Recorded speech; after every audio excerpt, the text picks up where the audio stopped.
course. This week's assessment is Neuro Assessment, and my comfort zone happens to be doing Neuro Assessment status post-fall. So I have my patient here, Joe, who's 27 years old, status post-unwitnessed fall. So the first thing before you check neuros on anyone and do a neuro assessment is to make sure they don't have any open areas or they're not bleeding or anything like that. The second thing you want to go ahead and do is check pupil reaction, which the right side is reactive to light as well as the left. They're not fixed. You're gonna laugh the whole time. The other thing I'm going to go ahead and do is I'm going to check range of motion on his upper extremities. Which work. Can you raise your left arm for me? All the way up. I'm going to check if hand grasps are equal. Can you squeeze both of my hands? Can you push on both of my hands? Okay, so hand grasps and hand strengths are both equal. I'm going to move down to both of his hips and press. Do you have any pain or discomfort? Nope. Okay, everything feels intact.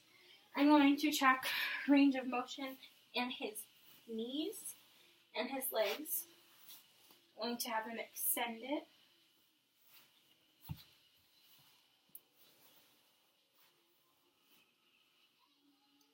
Okay. Since he does have good range of motion in both legs, I'm going to ask him to bend his knees up to his chest.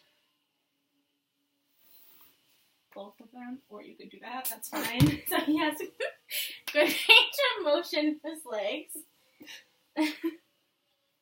And have you cross your arms on your chest.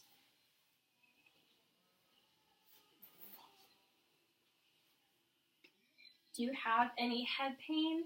Yes. I mean, no. No, you don't. He has no head pain.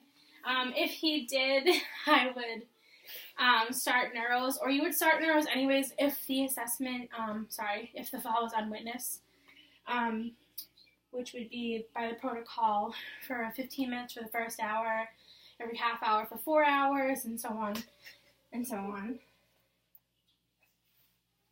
So that completes the neuro part of the assessment. I'm going to grab this and set up to do the other part. I just have to bring over the chair.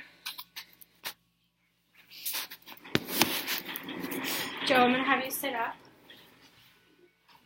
Okay.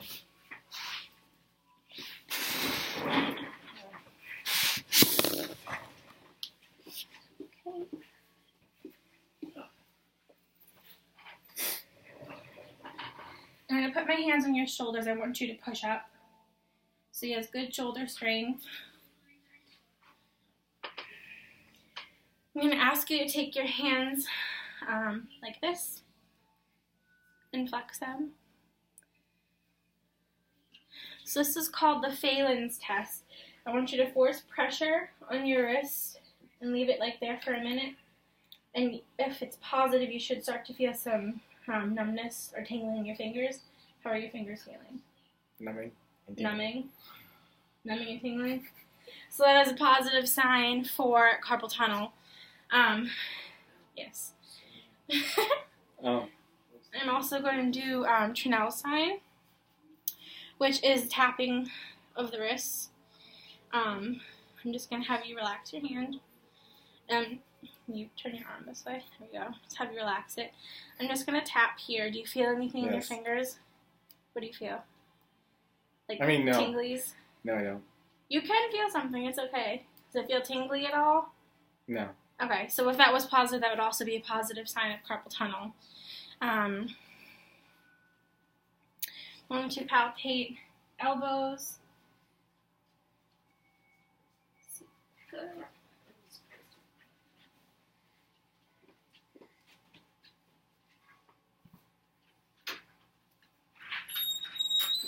Okay. I'm going to have you tap my finger first and then your nose with your eyes open.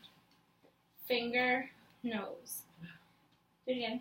Finger, nose, finger, Nose. Okay, I'm going to have you do the same thing, but I want you to close your eyes.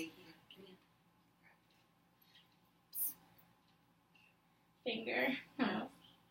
Finger. Nose. Alright, good. I'm going to have you stand up. Can I open my eyes? Yes, you can open your eyes. I'm going to have you stand up.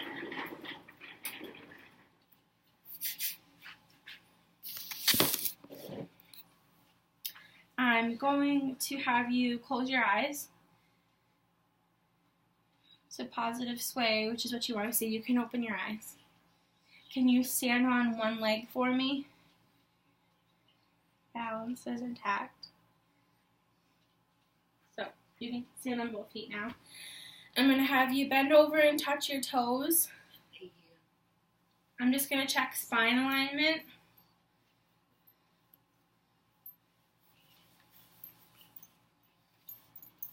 Everything seems to be intact all the way down. No humps or anything or protrudingness, so he has no signs physically right now of scoliosis. I'm going to have you stand up. I would check tendon reflexes, but I don't have the equipment to do that. But you would start up on the brachial arteries, and then you would move down to the knees, the feet, the back of the legs. And positive tendon reflex would mean that you tap the tendon with the correct tool, and the tendon would react as like a twitching.